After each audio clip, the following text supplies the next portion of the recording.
I went home and I just couldn't stop thinking about her.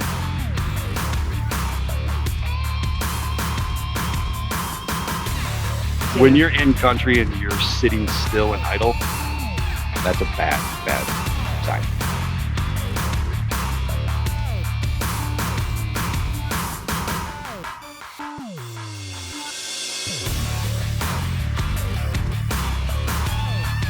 She no longer had a heartbeat. She wasn't breathing. And I was the first one on the chest. I started compressions first.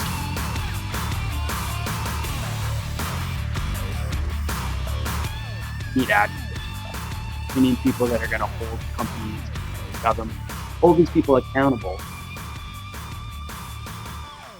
Cannot see anything, complete whiteout. And again, frostbite's happening when people are getting out of the cars. They're getting out of the cars, getting struck by other vehicles, slipping on ice. It's just everything's going wrong at one time. So you have essentially a huge problem happening. We're trying to get to these people, but when you're out in farmland and you're trying to stay on the road and that snow's blowing across, it's taking us forever. We finally make it to the highway and we're trying to get on. At one point, we finally make it and we see the overpass above us. And we're calling out to our deputy chief and he goes, "Well, I'm at the overpass." I look up and I'm like, "Well, sweet, we're at the overpass too." And we're literally looking around and we can't hear him. And at the same time, we hear a bunch of semis start crashing into each other to would be my left. And I'm like, well, this is awesome. Where do you think education is going? Do you think it's, I think there's changes coming. I think there is changes coming. I think we are on the cusp of change. We are also in this, I don't know how to explain it, is there's a lot of age difference right now is where we're in that the old generation's moving out and the new generation is coming up. And it's a little scary because, you know, we're looking at a lot of retirements coming, a lot. And that's not just in my company. It's not just in this county, like national. We're going to be in a big pickle here soon. Welcome to the Heroes Debrief, where we are providing a platform for our veterans and first responders to tell their stories. I'm your host, Jordan White, founder of Hero Services, U.S. Navy veteran and current working paramedic. This is Micha, which is a former firefighter, current EMT and 911 dispatcher. We want to forewarn that this content is not suitable for sensitive audiences, and you can help promote the podcast by liking, sharing, and subscribing. So, Micha, why don't you start off by telling us a little bit about, you know, your history prior to getting into the service and that sort of stuff. So I started back in 2010. I kind of started dating somebody who was an EMT and thought it was super cool and ended up going to EMT school. It was awesome, got addicted, joined a local fire department, and they were separate at the time, so I mainly just did the EMS side of things. Grew to love that even more. Within a couple of months, I ended up working for an ALS agency in the area. Of course, fell in love with that. ALS is Advanced Life Support, right? Yes. Okay. Yes, sorry. Yeah. Transporting, that stuff. So just kind of grew into the passion of it. I did end up getting married, so I came off of the road, just stayed with the local department, raised babies, just did, you know, the whole volunteer stuff. Ended up doing the instructor side of things. So started with the low level AHA instructor, doing the CPR classes, babysitting classes, really like the community outreach stuff, which was really cool. Helping out with like the Boys and Girls Club up in Muskegon, doing like daycares, dentist office, that kind of stuff. Then probably in, I think it was like 2017-ish, I went and got my IC license, so my instructor coordinator. So I was able to teach at the basic level for initial education and continuing ed. So I got to do the CEs, continuing education for EMTs, and MFRs. So that's a level below that. I absolutely love teaching. It's kind of my big passion in the EMS field. So that's kind of where I'm at. I am actually currently in medic school. Reverting into being a student again after 13 years is, I think, one of the hardest choices I've made. Yeah. We'll get into the medic schooling side of things because that's going to be an interesting topic or whatever. So when you first started in the first response world, did you start as a EMT and firefighter at the same time? No, I did not get my firefighter 1 and 2 until 2000. I waited for a long time. The department I was on was separate. So there was a rescue and then there was the fire department. We were one of the agencies that kept it separate. Really, it was a political thing. I don't know. It was, as we say in our field, above our pay grade on why it was separate. We did not combine until way later. When we did combine, as someone who had been on the department 10 plus years, I wanted us to mesh better. So I wanted to be the united front, like not just be the separate from the rescue and separate from the fire. I wanted us to join like together, not have that animosity. So I agreed to go to academy. It was real hard. So the fire academy, right? Yes.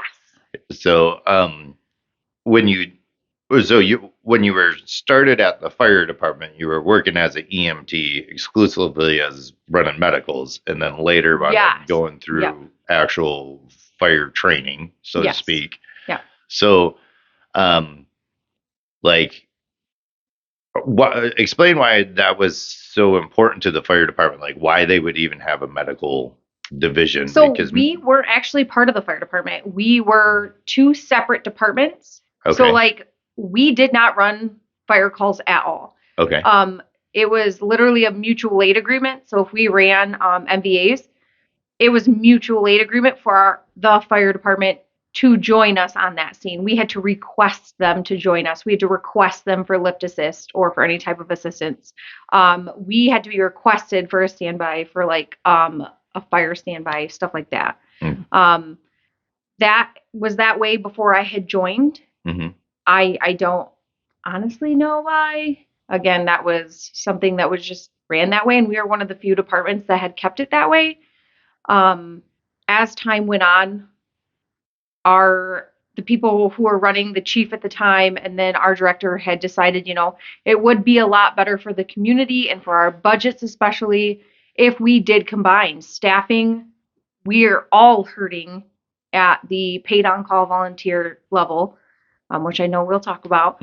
So it just made sense to join the departments, be like the rest of West Michigan, and put our stuff aside and join together. And when we did that, there was some hard choices to be made. And, it's hard because there was people who only wanted to run medical calls. They did not want to be firefighters. And there was firefighters who did not want to run medical calls. When you look at, the call volume, what is it, like 82, 84% of the call volume is medical calls. Yeah. Firefighters run medical calls. I think that like the way that the first response world is going, I think that you're going to see even more of that potentially. Like, I know some areas are starting to want to bring in law enforcement into being cross-trained into medical and stuff like that. Yeah. And I think in comparison to like the staffing issues throughout the system, because every one of the entities is having problems with it, we're probably going to wind up seeing that more and more often, I would assume. So you're going to have a public safety official rather than a paramedic or a firefighter. So yeah, it'll be interesting. But so why did you what got you so excited when you first started out? Like in which portion?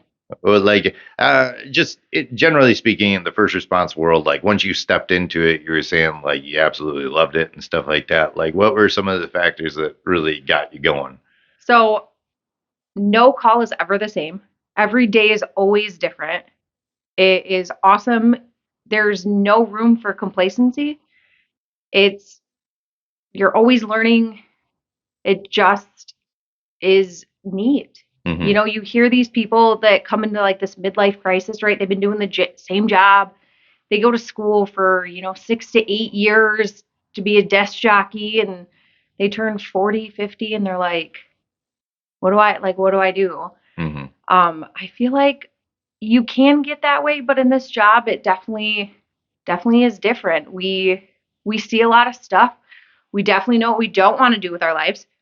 Mhm. We see a lot of stuff. Yeah. And I'm like, I definitely don't want to do that. Yeah. That's a no go. Well, Micah, why don't you, live on the edge? Well, because I see what's on the edge, and I like my bones where they are, and I like my brain inside, and Right. my blood, Yeah. belongs in the skin. So I like it there, all intact. I had a thought. What was I gonna say? Oh, you were talking about being complacent and stuff like that. And right about the time when you think that you're in this rut of just doing the same thing every Mhm. day, then you're gonna get something way out in left field Right. where it's like, oh yeah, I You're- do need to Yeah. like be on my toes Right. or whatever, because you will wind up, especially seeing some of the same calls and Yep. that sort of thing. It will kind of feel monotonous. Right. And then right about that time, you'll wind up running like a mass casualty or Yeah. like Or the some really class one with a bull loose, Yeah, right? And right, then you're yeah, like, exactly. whoa, you Yeah. can't make that up. Mhm. Yeah. So I've had a few of those recently, actually. So Yeah. um, so what were some of those what were some of those calls that you've taken that have been kind of unique in nature, and kind of leans into that a whole you never know what you're going to run into. Oh, I have a million of those. I know we specifically talked about like challenges. I know Mhm. we chatted about like environmental problems. Right. So we talk about in the area that I was specifically working for, we have a highway through there, and we had that polar vortex. Mhm. So, Which is a blizzard with a fancy name, but gosh, right. yeah, I can't even remember how many years ago that was. must be. I think it was like 3 or 4. It took me a while because I couldn't even remember when my son was born, and that was. So I think it was like 3 or 4 years ago. Yeah. So when we were heading to this call, this is like one that I'm going to tell my grandkids about. Like when we talk about just like hair puckering to terrible type of situations. We knew the storm was coming, right? So we know that bad weather is coming. So what does everybody in Michigan want to do when we know the storm is coming? Let's go drive. Mhm. Like, let's go visit grandma who's like 5 hours away. Best idea in the world, right? So we're out on some call way out in the boonies, trying to make it back. Can't see anything. And I think at this point it was already like 30 negative. Terrible cold outside to the point you can't even put your gloves on because they're frozen by the time you can even put them on your hands. And then they're frozen on your hands once you get outside. So we're trying to make it back. We hear a neighboring department calling out that they're already on the highway. We need to initiate like way beyond the MCI. They need school buses to start getting people off the highway. We have massive problems going on. So we're trying to figure out how do we get to them? And are we even going to be helpful at this point? We're trying to listen to what their needs are. What do we have available? While we're trying to figure that out, we end up having our own situation on that same highway. Our deputy chief is out there trying to call for help, and they're having MCI, so mass casualty incident, lots of cars going off, lots of accidents happening. Cannot see anything, complete whiteout. And again, frostbite's happening when people are getting out of the cars. They're getting out of the cars, getting struck by other vehicles, slipping on ice. It's just everything's going wrong at one time. So you have essentially a huge problem happening. We're trying to get to these people, but when you're out in farmland and you're trying to stay on the road and that snow's blowing across, it's taking us forever. We finally make it to the highway and we're trying to get on. At one point, we finally make it and we see the overpass above us. And we're calling out to our deputy chief and he goes, well, I'm at the overpass. I look up and I'm like, well, sweet, we're at the overpass too. And we're literally looking around and we can't hear him. And at the same time, we hear a bunch of semis start crashing into each other to would be my left. And I'm like, well, this is awesome. We had like the ice chunks and everything blowing at us. Like you could feel whatever was happening, the commotion over there. You could just feel it because you couldn't see anything. After a good chunk of time, he ended up coming back on the radio. So we had that like instant relief that we knew he was okay because we knew he was on the other side of that. So that was at least a little bit of a relief. As we ended up ditching the ambulance, because we did have one of the mods, and ditching that on the side, we knew we were next to the guardrail, so we knew potentially where we were located on the highway. Ended up crossing over, repeating to multiple people, if your vehicle is able to run and has heat, please stay into it. Super important. If it has heat, please stay in the vehicle. That is the safest location for you. Multiple people were getting out, slipping, falling. That was probably the highest extent of the injury at that point. One thing that we very much had going for us is because the visibility was so poor, people weren't able to actually go very fast. Mm-hmm. So the actual impacts of all of the accidents were not super intrusive. Like they were very low speed. We did have a lot of cool FedEx drivers who were like opening up the back of their trucks and letting people in because they actually have really great heat systems because they have to keep a lot of packages like up to temperatures and stuff.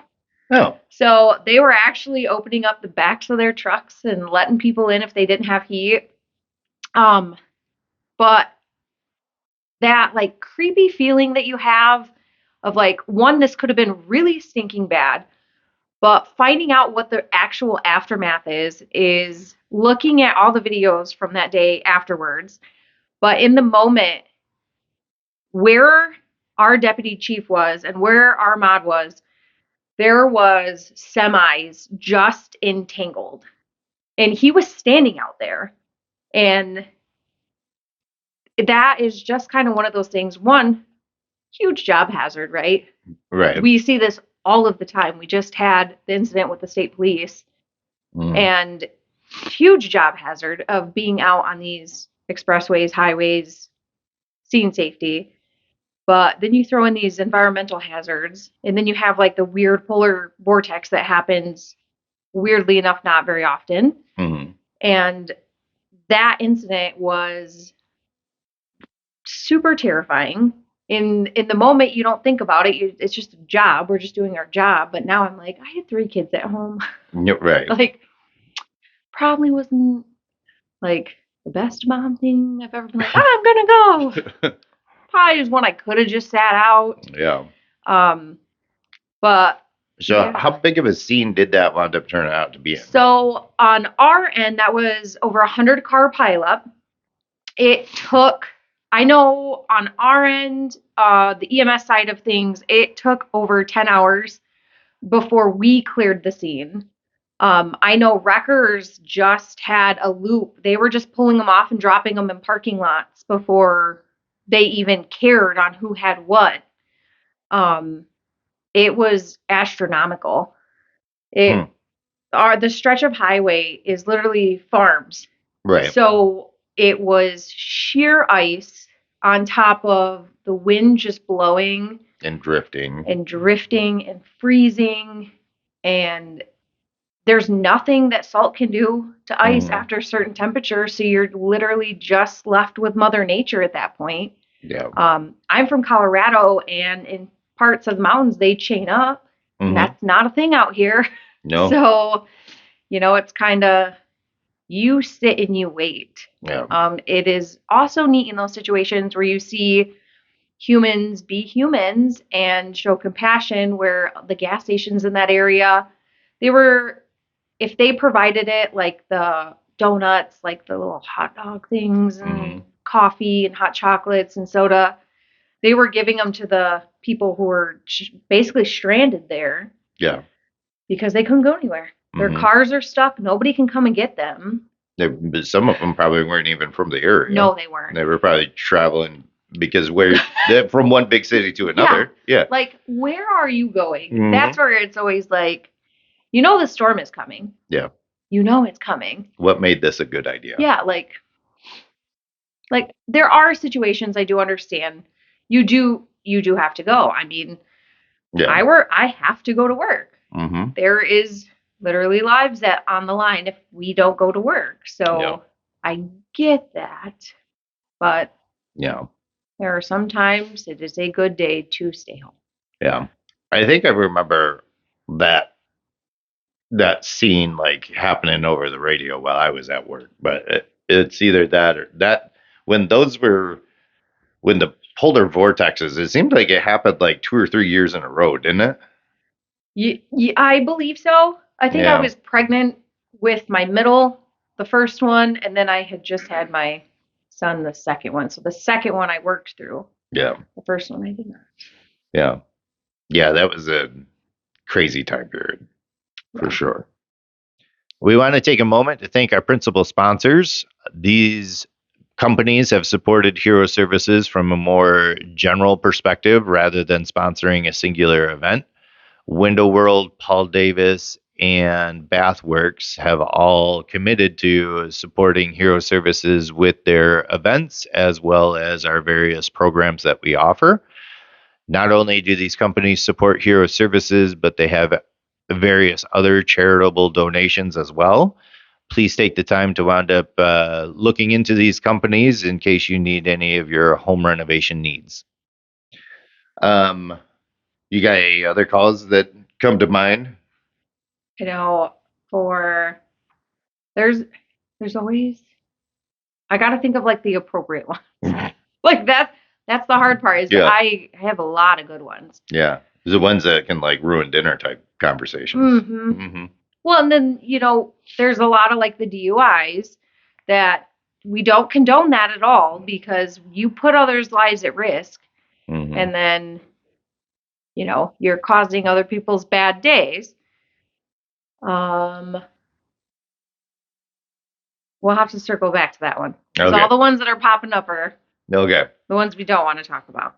So you're really into teaching the EMS. So talk a little bit about your views on like where the initial education for EMS is at and how that relates to actually working in the field and what we could do better. It's hard. It's a double-edged sword. I love initial education. It is hard. Michigan is kind of one of those states that you hear instructors all the time say, you need to know this for the test. Like, so we teach to the National Registry because that is what you have to pass to be a licensed EMR, EMT, paramedic in the state of Michigan. But when you work on a truck, you need to know this. One of the really hard things, and when I was on the department, is I had to very much stress to, the people who are employees, do not tell the students anything. They need to know this because they have to pass the class and they have to pass the test in order to get their license. Once they get the license, I understand. Then they need to know our protocols, our SOGs, our SOPs, 100%. But their national is different from our state. And that is very hard. Yeah. That again is a double-edged sword. It is very much difficult because we're trying to keep everybody on the same page, but it's not always the same page. I know when they'll pass EMT school and they'll get on the truck and they'll be like, now everything you learned, forget that. Now we're going to teach you what we really do. Yeah. So you have people who are road smart and people who are book smart. People who strictly run protocols and people who strictly run the road. So it's always hard to do that. I know, like, I've been on the road and had paramedic students who can't place a 12 lead. properly place a 12 lead. Well, then come to find out, they just started paramedic school, but they just passed their national registry for their EMT school. So there's maybe a 4-month gap there. Mm-hmm. But they've never ran a 911 call. So, you look at that, and we want to staff these trucks, right? We want people to run these calls, but we don't always look at how quick we're pumping them out. Mm-hmm. So we're doing the best we can, but then I feel like that, sometimes the national, this is just pipe dreaming here, but I feel like the national registry, that national exam that you have to pass to become a paramedic so you can wind up taking the state exam. I feel like all of that just needs to go away, and the training needs to be done locally. Yeah. I can understand the thought process of the paramedic over in San Francisco should know how to do the same basic things as the paramedic from Michigan. But at the same fact, I feel like that the whole initial education needs to be more localized than what it currently is. So there's not so much of that, we're going to train you to pass the test, and then when you're done, you still don't know anything, and now we have to retrain you for the road, for the local, coverage area in the road or whatever, because it is significantly different. There is a huge difference. I do have to say the state of Michigan is always working super incredibly hard to try to fix that. I don't know if you do follow the state of Michigan. Every Wednesday, they send out an update. Every Wednesday, the state of Michigan sends out an emailed update. Mm-hmm. If you do not get that emailed update, get the emailed update. They are always sending out, what do you think we should be doing? What are your requests? What do you think? Because they want this information. They want feedback. They're constantly sending out surveys, what do you think? People always ask, they're like, well, how do I get CEUs? How do I get CEUs? I'm like, go to the state of Michigan's website, because they have free CEUs. But not only that, they're constantly updating their protocols. So when you take the free CEU on the state of Michigan for whatever category, chances are that's going to be the update for that category. So you're getting up-to-date information directly from the state of Michigan. Terry Godey is amazing at updating that information. So why would you not get the information right from the state? So I absolutely advocate to get the information from them, because then you can see what direction they're going. There's always talk about equipment or medication changes. Half the time, we know it's coming months before it comes because they'll be asking about it. Drug shortages. They'll be putting out information hey, are you seeing a trend? Or we're seeing a trend. What do you guys think? Mm-hmm. So it's neat to have that information, and not a lot of people use that resource. So I highly recommend do you think that's enough to wind up bridging the gap between education and then the road training? I think that it is really hard to complain about something if we are not motivated enough to talk to them about it. Mm-hmm.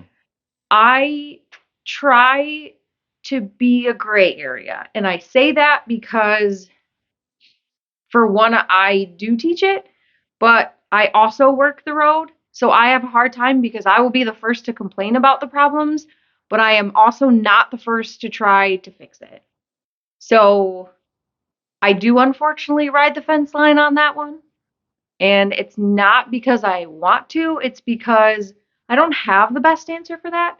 Do I think it would be cool if the state got rid of the National Registry? Probably. But do I think that would rise our own problems? Absolutely. Then there would be more challenge exams, right?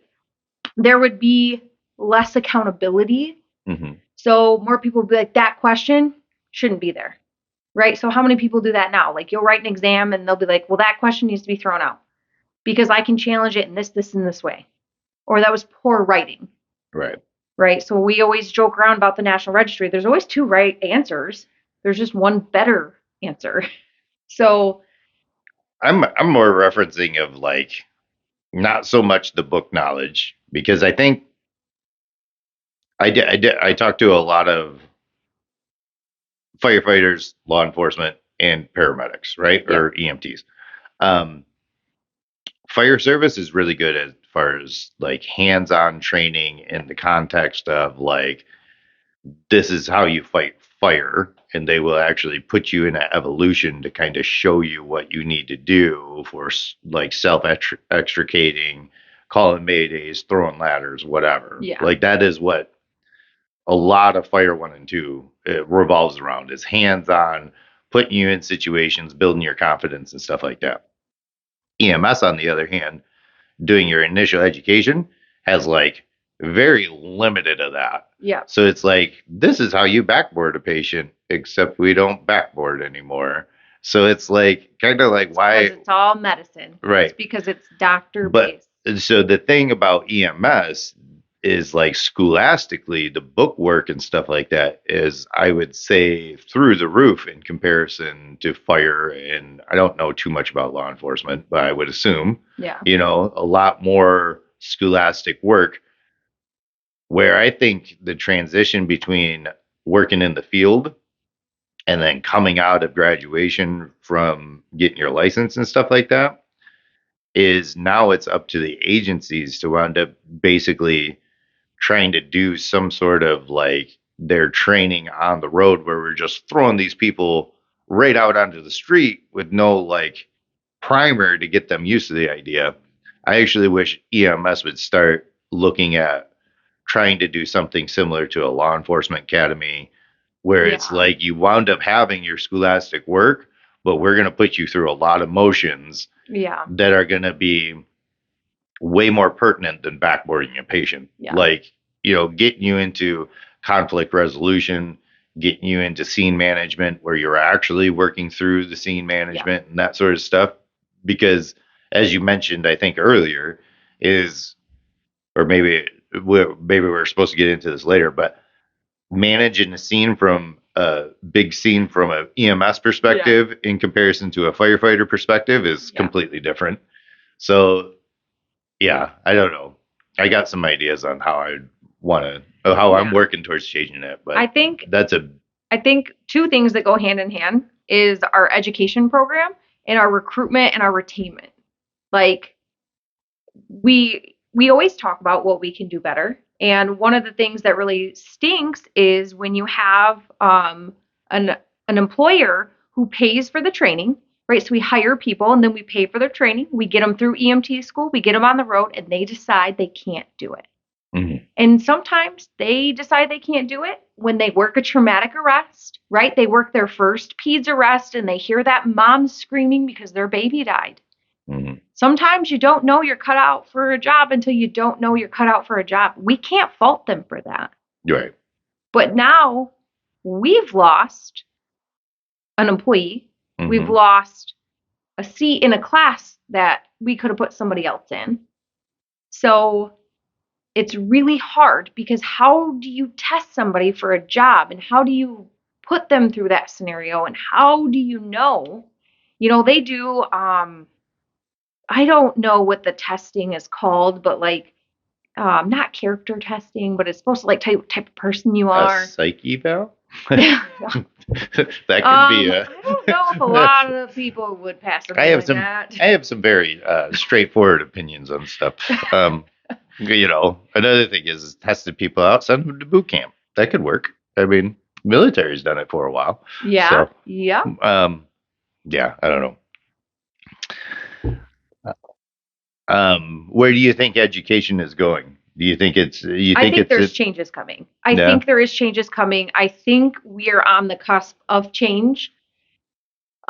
We are also in this, I don't know how to explain it, is there's a lot of age difference right now, is where we're in that the old generation's moving out and the new generation is coming up. And it's a little scary, because we're looking at a lot of retirements coming. Mm-hmm. A lot.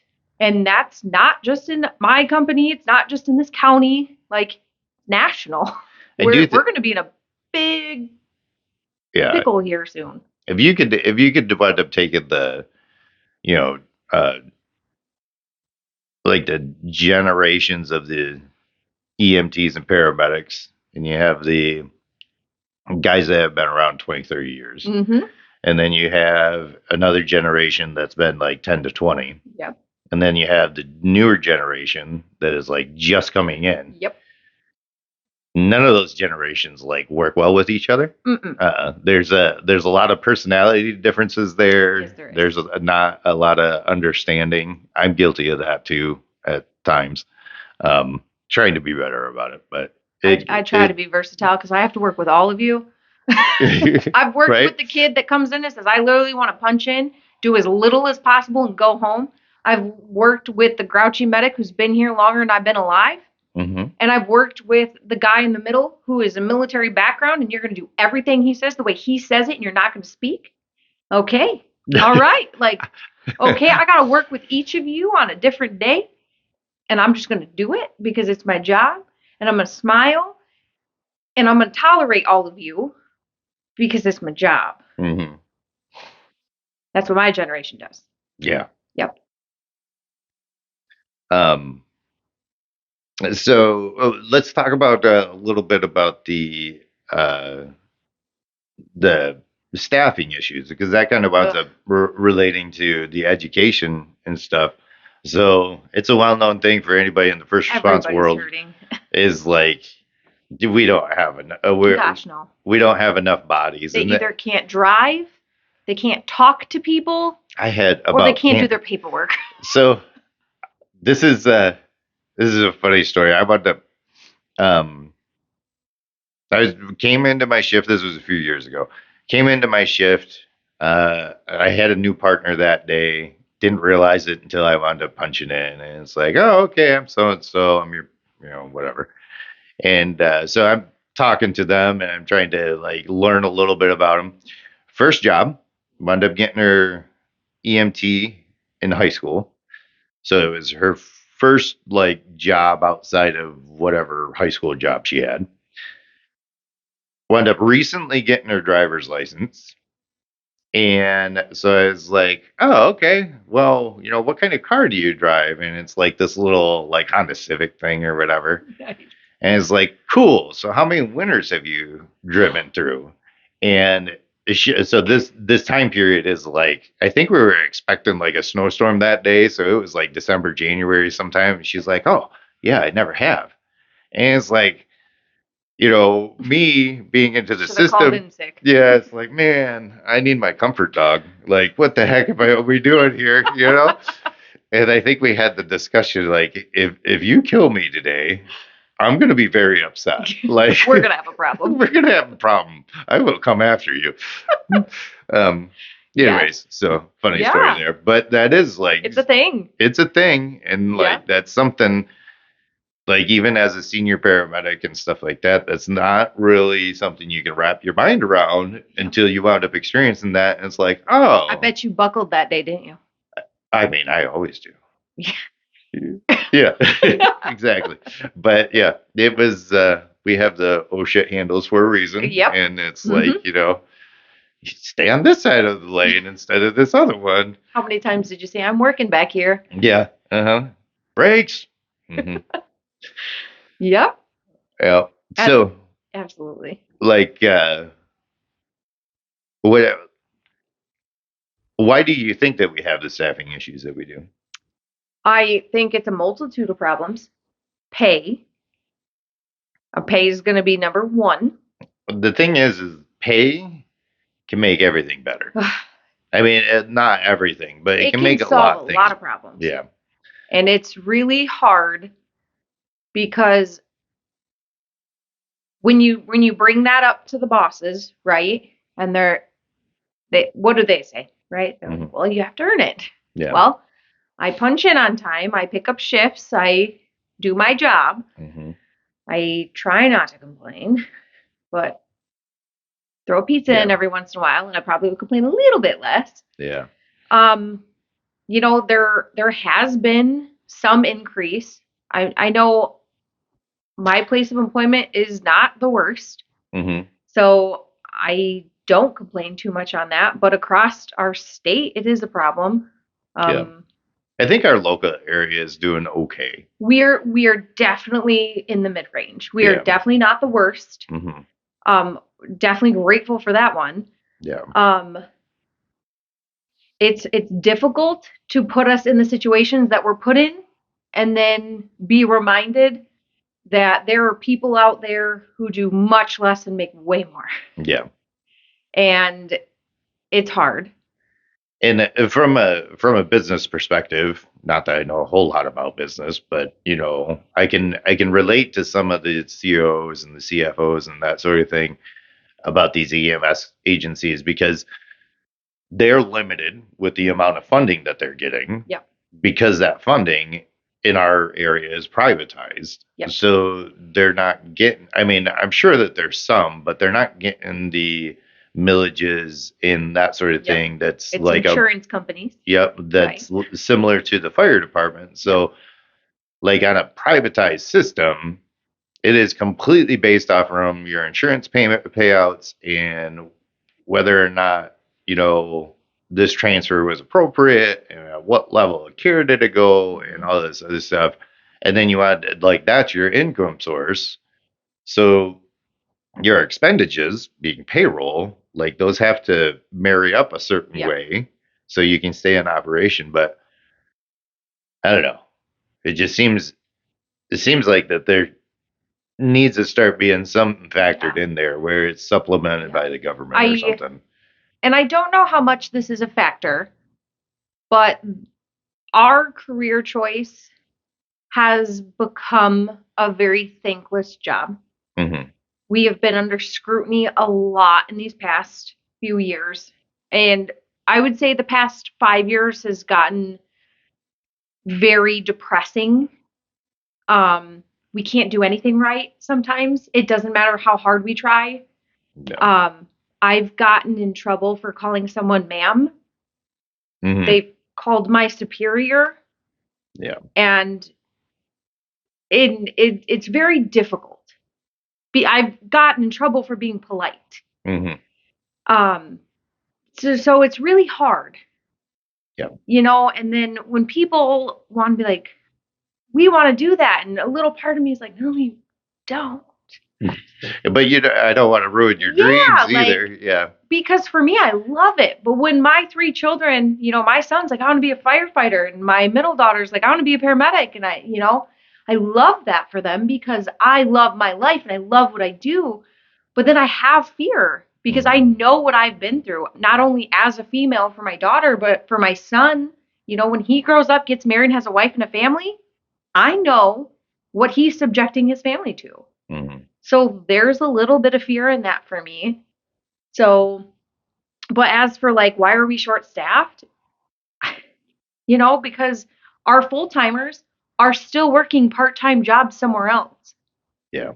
Because trying to find daycare for a 12-hour shift is impossible. Or a 24-hour shift. I had to come off of the road because I couldn't find daycare for my children. I can't afford daycare for my children. Mm-hmm.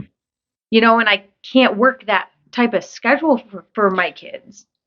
When you wound up having to have a consideration of sacrificing an additional income because you can't afford to pay for daycare, you have to rethink the career. It's like, boy, I don't know. We're gonna have to figure out how to make this work, and then once you get into that situation with your family dynamics or whatever, it kind of seems like that you're in a hole that you never can get out of. Yep. Because like once you start making those family arrangements where one of the parents is a stay-at-home parent at this point in time to take care of the family, then the other one is overworked, doing whatever they can as far as like keeping the finances together or whatever. And then once you wind up getting into that system, it's like there's not a end to it. Like there's no way to wind up recovering from that, and that's pretty significant. Yeah. Like that's significant for a lot of people. Absolutely. So Yeah, I think that I come from a generation, especially going. No, I don't know if generation is the term, but a culture going straight from high school into the military and all this other stuff is like veterans are proud and they are all about tradition and they are, all these different factors that anybody that knows a veteran can relate to, that is that type of person or whatever. And I wish some of that stuff would wind up encouraging into EMS and the first response world more than what it is, because I think that that's a huge factor for getting people to be more accepting of the hardships of the career. Because you look at the veterans and they're getting deployed, they're getting separated from their families, all of this other stuff. But to circumvent that is like the honor and pride tradition, that sort of stuff. And I think that that's a huge factor that EMS is starting to lack too. Now that we've been around, I don't like hearing that EMS is still a new career path and all this other stuff. We've been around long enough where that's not an excuse anymore. Like we need to start factoring things in, you know. Um, Anyways, that was just kind of a random thought, but I think that that could potentially help with the employment thing too. Yeah. Is like, you know, I think we're rumbling. I think this field, EMS, is definitely rumbling. You hear the people like us who are passionate about what we do. We have the drive, we have the desire to push. I think that people like us who want to advocate and really put it out there, we can keep the conversation going. And I do think there will be a shift. There will be. I'm hoping soon, I'm hoping the hopefully. shift comes where being a paramedic is not a stepping stone, because that's a huge problem too. Where I'm going to become medical school. Yeah, I'm going to be a paramedic so I can get some, street experience before I wound up going to be a PA or a firefighter. It'll look good on my resume, and it's like, no, Firefighters run medical calls. well, right, yeah, but at the same fact, like, just be a paramedic, be proud of being a paramedic and have that as your career path. But I think again, a lot of things need to be restructured in that context too. So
So what about you've mentioned a couple times about, being a mother and starting starting your career paths and stuff like that.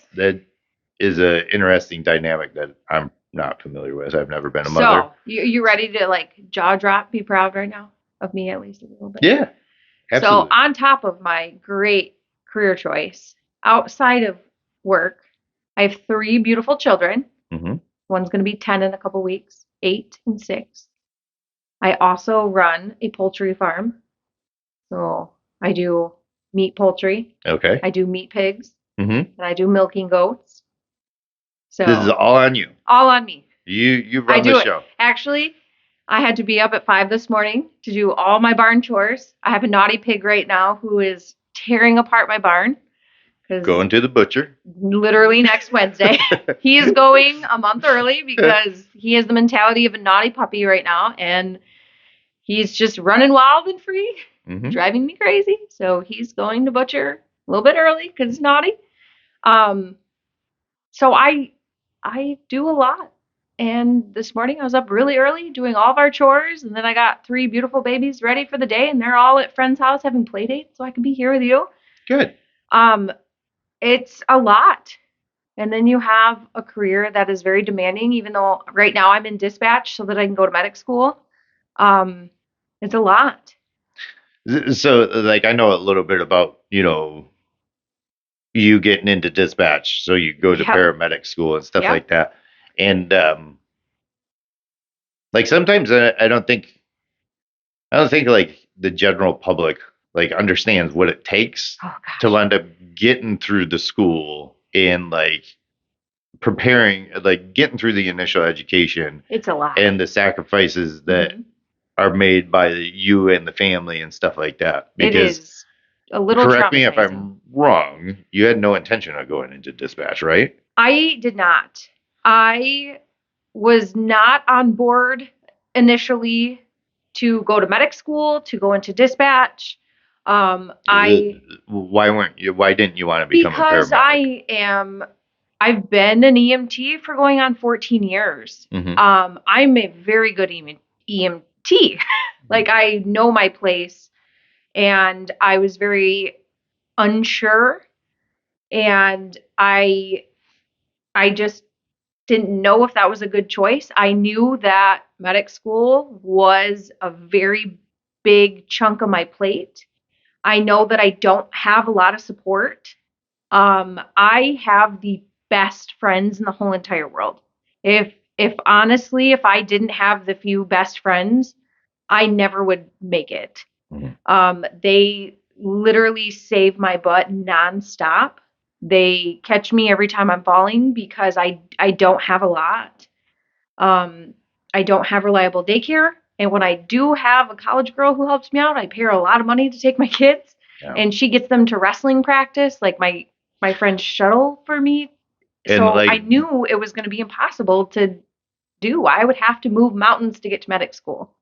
So why wouldn't, I know the answer, but why wouldn't normal daycare work for you? Why wouldn't you just get your kids involved into like a regular daycare system that's ran? The 911 system is 24/7.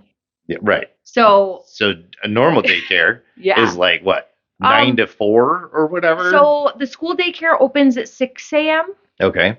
That is also, I think I was paying $9 a kid. I don't know if it was I stopped counting, to be honest with you. Just a little depressing on how much my daycare bill is. It is significant. It's a lot. We were at one point, we were paying more in daycare than we were for our mortgage. Oh, yeah. Absolutely. Right. And you have 2, right? I have 2. Yeah, I have 3. But that was only on a single child. Oh, yeah. It's really depressing. Yeah. Again, it's like, there's a hard conversation where it's like, does it even make sense for one parent to go to work only to pay for daycare? Yeah. Well, and I had the hard conversation where this is where I am super grateful for who I work for, because my bosses were amazing. We had a great conversation and they said, we support you. Like, we want you to be successful. We have these tools. How can we help you? And they made it happen. And I made moves and I went into dispatch. I was able to sign up for medic school. And I mean, I am doing my clinical hours. Like, it's hard. It is very hard. Medic school is not for the weak. Mm-hmm. And even with me being in this field for almost 14 years, it is still hard. You and I were just talking, and I was like, cardiology is the devil.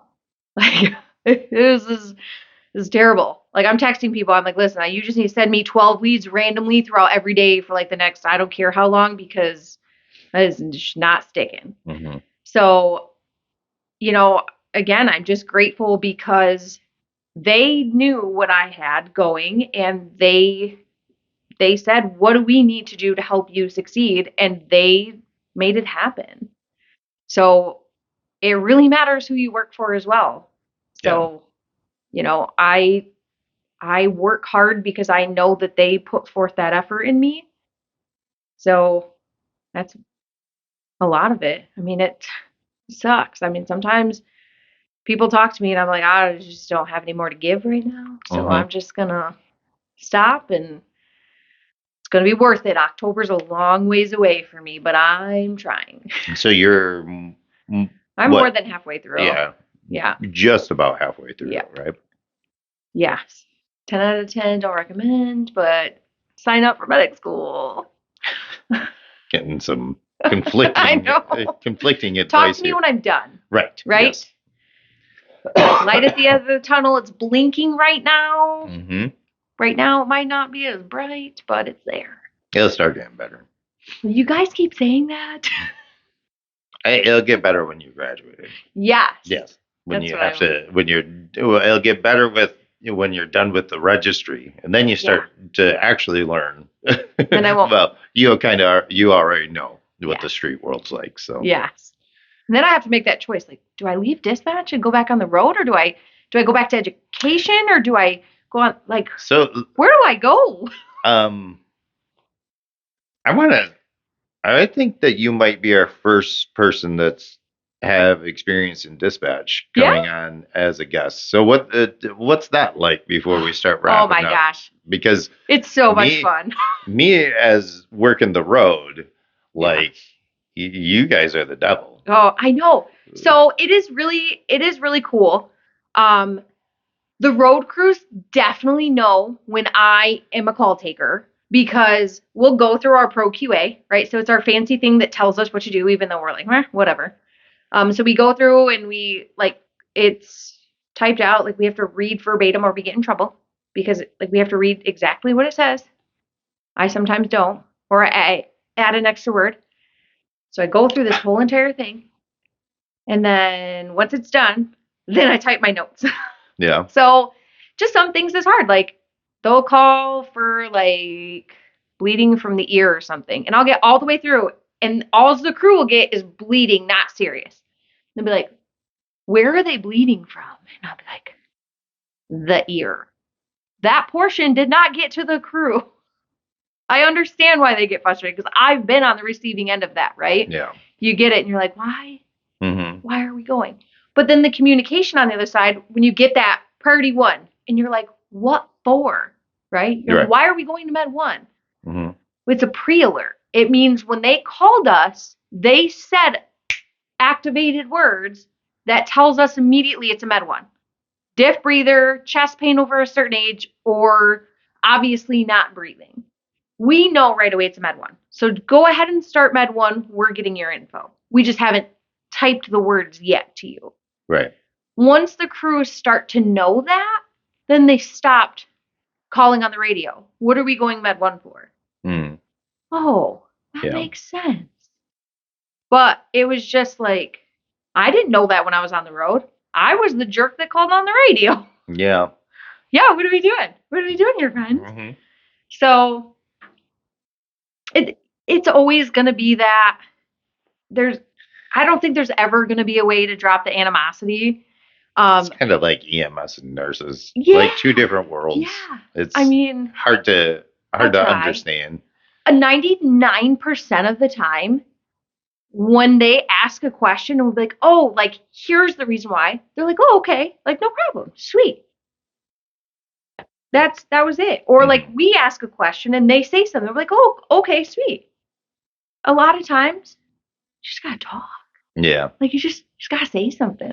I mean, there's a few times where like a 911 calls come in, and I'll be like, "Wow, that was real weird.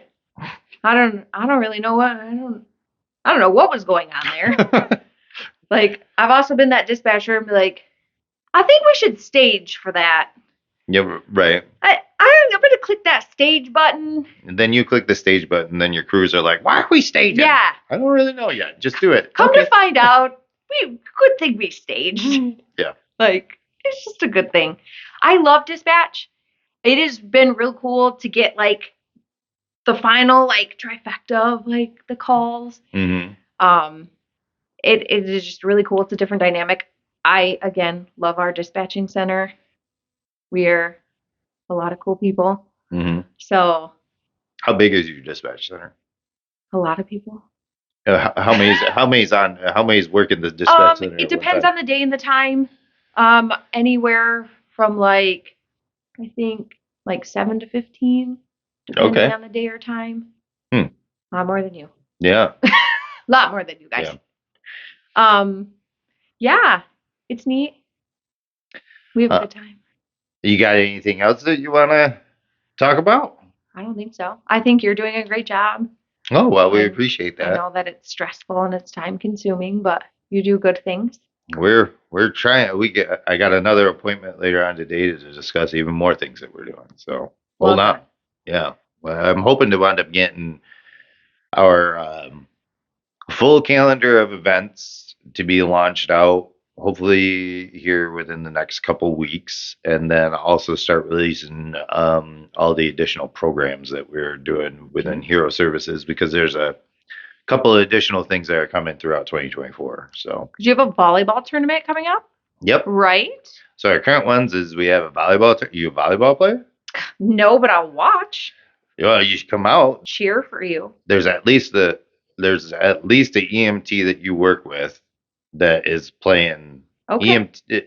EMT or paramedic, I'm not sure. Is there like a most decorated fan award? Because I will compete for that award. I mean, no. I can buy you a candy bar or something. Okay, I'm down. Yeah. So we got the volleyball tournament, and then we got the Heroes Expo. That's going to be a cool one. Have you seen that? I did see that. So that's going to be. I shared that one on Facebook. Yeah. So that's like a resource expo for veterans and first responders, and kind of like a networking event, so everybody knows what is available to them. And then we're going to continue progressing. We got a full slate. Like we're shooting for like 10 to 11 events this year. So, yeah. But so we always wind up wrapping up the episode. And what's one thing that you want to share with any new EMTs or firefighters coming into the field? Give it a chance. Mm-hmm. Just because you have a bad call doesn't mean your career is going to be bad. That's valid. Yep. That is very true. What about the general public? We are not all bad. Mm-hmm. You can have one bad apple in a crate. Does not mean we are all bad. Yeah. It's all valid. So we want to thank you for coming out and being episode 9 on our podcast, and we'll end it there.